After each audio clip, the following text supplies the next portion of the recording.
how do you make a world free of thieves and crooks? You have to do away with money.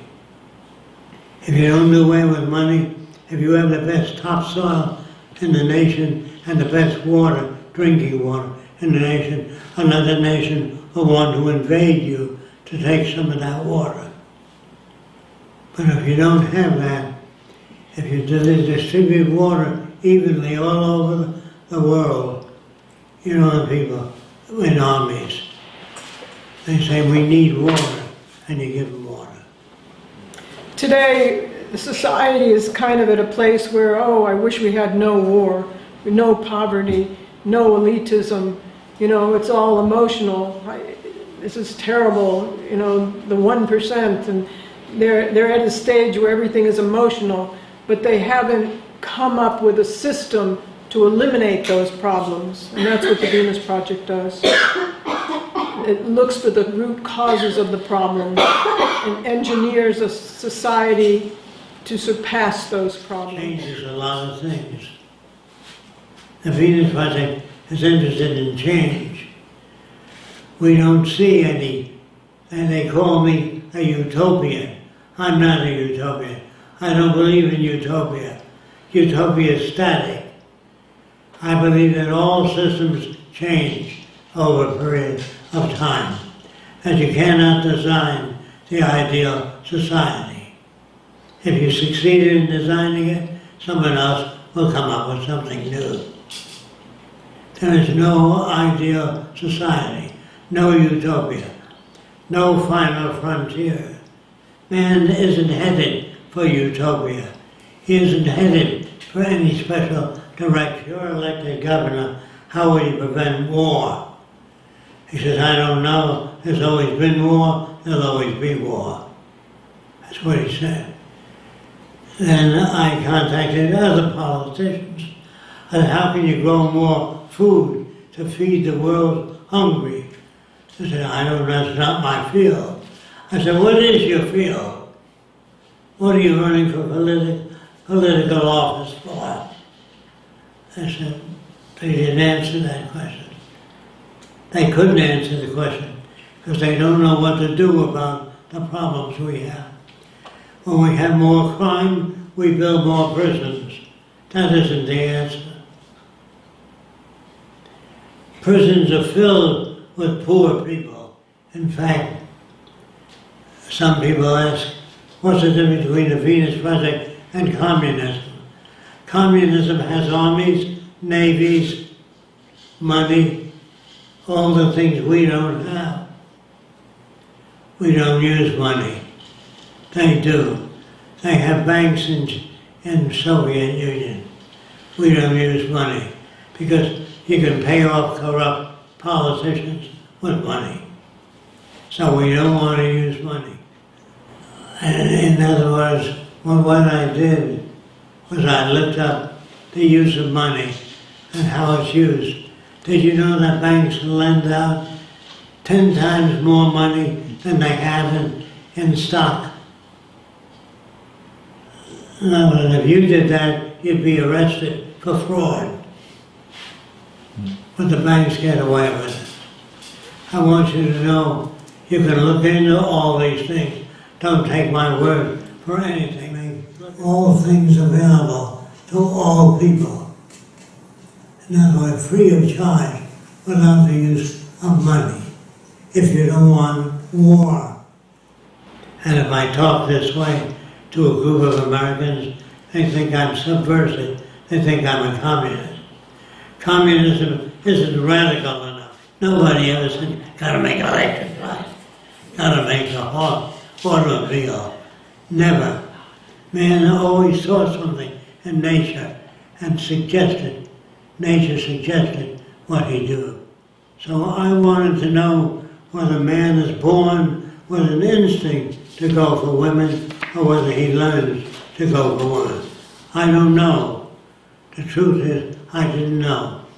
So I found an island way out in the South Pacific, about 300 miles east of Tahiti.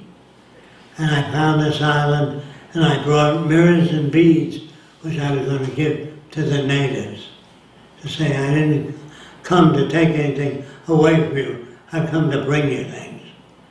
But they were already in my hut. They opened my suitcase and they were giving out my mirrors and beads to one another with a great big grin. And I didn't know what was going on until 3 days later, when the old folks pulled in a net full of fish. They threw fish to anyone standing there. And say, you owe me $5, you owe me $10. No, they gave it to you because it was abundant. There were lots of coconuts, lots of bananas.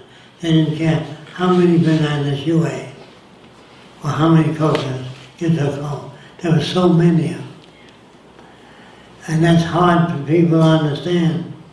If you can make things available to people, all things, free of charge, they don't steal. Did you know that? If you had orange trees growing all over the state of Florida, you can't sell oranges. You can only sell stuff if it's scarce. That's why diamonds get so much money, because they're scarce. And in Kimberly, they burn diamonds to keep them scarce. And if you burn diamonds, you can keep them scarce. So this country keeps things scarce. And in scarcity, you get a man to work for you. But in the South Pacific Islands, they don't sell anything. They give you clothing. Because they find out that it doesn't work. The machines as we know them today have no ambition. They have no feelings. No machine has feelings. If you use a good lubricating oil on a machine, it doesn't say, gee, thanks, I appreciate that. Machine never expresses itself. And It doesn't have any ambition, because it doesn't have... It doesn't envy you for the car you drive. It doesn't say, I wish I had that car. No machine does that.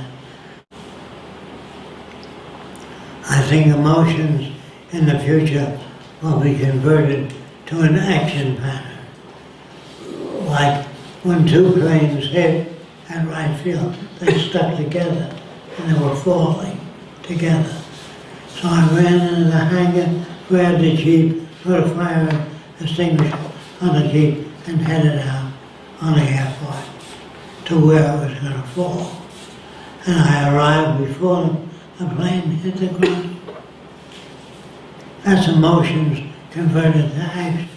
Most of it is already technologically possible. And when Jacque talked about it and built it, and when he talked about automating food and other things, they're doing it today, just the way, the method that he talked about it should be done. So, yeah, they've caught up with a lot of his technology, not all of it, but they did not catch up with the social design. That is the last thing that they will accept, if they accept it. Most people want to know what's in it for me. They're not emotionally or technically, knowledgeable to know where we need to go and what we need to do. But they're just, as long as they're still making a living, as long as they're paying off their mortgages and their school, the kids' school and everything, they will not look for change. But when it hits them, when they lose their job, when they get discouraged with the politicians because they can see nothing being done in climate change and other things, when they lose their mortgages and their house, then they look for something else. Then they look for alternatives. So what we want to do is reach people who understand what's needed. And we do have a large group of people, we need more. That's why we're doing documentaries and movies, and to reach people, we need many different types of movies on all different levels, and there's a lot to do.